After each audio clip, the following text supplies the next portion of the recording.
Hello everyone. So guys, knowledge and curriculum HP BEd first semester का एक subject रहता है। तो हम यूनिट फर्स्ट करेंगे, उसका चैप्टर रहेगा हमारे पास यहाँ पे ये वाला।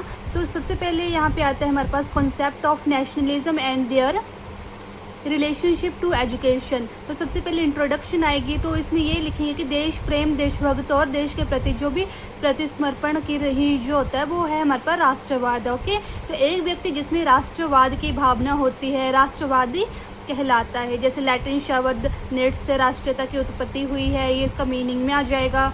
मतलब नेट्स का मतलब होता है जन्म लेना। राष्ट्रीयता का अर्थ है किसी की जाति विशेष में जन्म लेना या रक्त संबंध के आधार पर जो अब संबंधित होना। Okay, then definitions Humayun Kabir के अनुसार यही है कि राष्ट्रीयता वह है जो राष्ट्र के प्रति जो अपनत्व की भावना पर जो है वो आधारित होती है। और डोनेथी ने भी कहा था कि राष्ट्रीय एकीकरण एक भावना है जो देश के नागरिकों को एक साथ के रखती, बांध कर रखती है।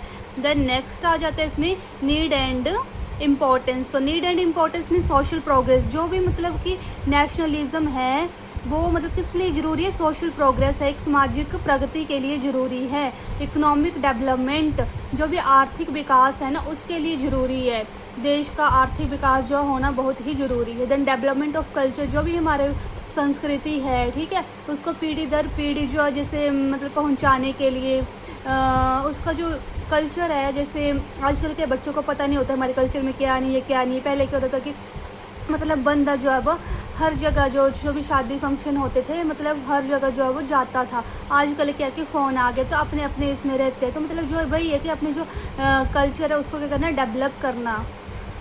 यूनिटी इन डाइवर्सिटी, जो डाइवर्सिटी है मतलब अलग अलग स्थानों पर क्या होता है कि अलग अलग जगह पे मतलब अलग अलग लैंग्वेज। अगर हम 2 कदम आगे चले ना तो मतलब लैंग्वेज जो चेंज होती है, जो बोली होती है ना वो चेंज होती रहती है। जैसे 2 किलोमीटर के दायरे के अंदर जो है वो अलग अलग होगी, ठीक है। तो वैसे तो जो भी डाइवर्सिटी उसमें क्या होनी चाहिए, यूनिटी होनी चाहिए।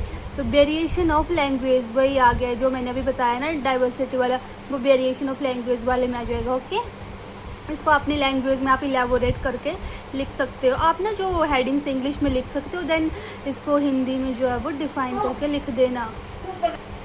सो इसमें आते हैं ऑब्स्टेकल, मतलब कि जो नेशनलिज्म है उसको डेवलप करने में क्या क्या ऑब्स्टेकल आते हैं। तो डिफरेंट कल्चर, तो लोगों का क्या होता है कि कल्चर डिफरेंट होता है। जैसे असम उनका डिफरेंट कल्चर होगा, हिमाचल प्रदेश उसका डिफरेंट कल्चर, मतलब अलग अलग जगह पे जो है उनका अपना अपना कल्चर होता है। जैसे कास्टिज़म, हाँ सबसे बड़ा जो डिफरेंस रहता है कास्टिज़म का। और सोशल डिफरेंस, सामाजिक डिफरेंस भी बहुत बड़ा कारण है। Lack of vision in education, तो एजुकेशन में जो है वो इसका जैसे lack of vision in education, तो एजुकेशन के मामले में भी जो है वो इसको नेशनलिज्म को डेवलप करने में बहुत सारी जो मुश्किलें आती है। अनएम्प्लॉयमेंट, जो बेरोज़गारी है, ठीक है, उसके कारण हो गया। डिफरेंट लैंग्वेज, तो सबसे बड़ा ऑब्स्टेकल ये है कि डिफरेंट लैंग्वेज, तो हर एक जगह जो है वो डिफरेंट जो लैंग्वेज पाई जाती है। तो उसकी वजह से जो नेशनलिज्म को जो डेवलप करना मुश्किल हो जाता है। तो इसलिए क्या है, यूनिटी इन डाइवर्सिटी जो है वो ज़रूरी है। और वेरिएशन ऑफ लैंग्वेज आ जाती है, तो इसकी वजह से जो है वो इसकी बहुत ही ज़रूरत पड़ जाती है नेशनलिज्म को डेवलप करने में।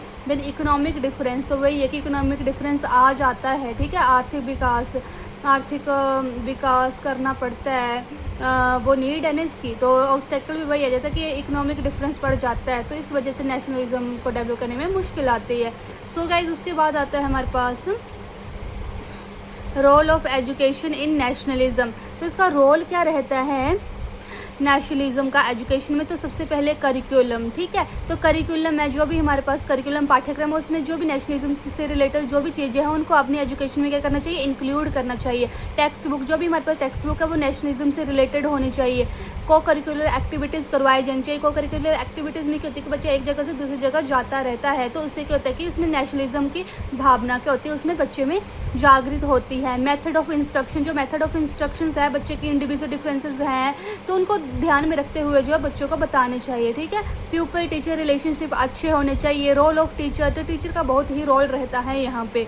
और इसके एम्स, तो इसके एम रहते हैं, बहुत सारे एम्स है इसमें, जो विभिन्न संस्कृतियों के प्रति आधार की भावना जागृत करना, वांछनीय व्यवहार लाना, ठीक है, देश प्रेम की भावना विकसित करना, प्रजातांत्रिक नागरिकों का विकास करना, मानवीय संबंधों के प्रति आस्था वैध करना, आत्मविश्वास, देन सेल्फ कॉन्फिडेंस। ओके, इसका एम यही है कि कॉन्फिडेंस भी लाना बच्चों में। सो गाइज़ आज के लिए बस इतना ही। नेक्स्ट वीडियो के लिए जो है वो आप चैनल को लाइक शेयर एंड सब्सक्राइब जरूर कर देना, और आपको आगे फर्दर कोई भी टॉपिक की इंक्वायरी होगी आप मेरे को डीएम कर देना। ओके, देन नेक्स्ट टॉपिक हम करेंगे यूनिवर्सलाइजेशन वाला करेंगे। तो उस वीडियो को देखने के लिए जो है आप चैनल को लाइक शेयर एंड सब्सक्राइब ज़रूर करें।